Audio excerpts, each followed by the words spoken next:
Viral গান করছি, রিকোয়েস্টের গান, যে গানটি খুবই অল্প দিনের মধ্যে, অল্প সময়ের মধ্যেই আপনাদের মনে এত দোলা দিয়েছিল। আসলে গানটা প্রতিটা স্টেজে আমারে গাইতে হয়, বিরক্ত হয়ে গেছে।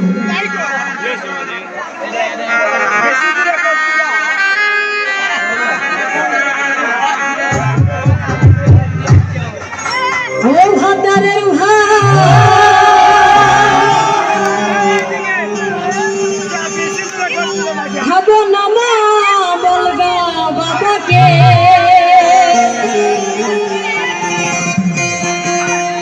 ওই দেওরের হাতে রে বলবো মা,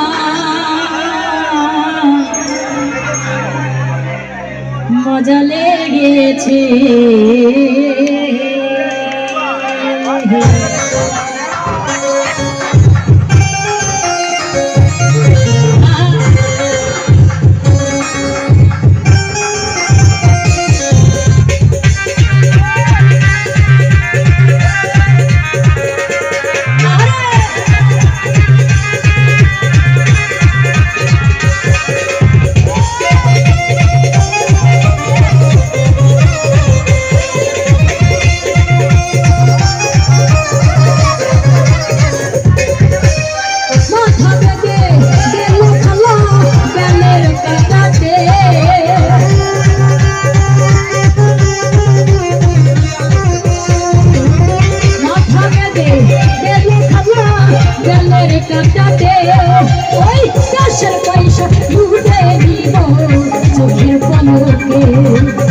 দেশের পয়সা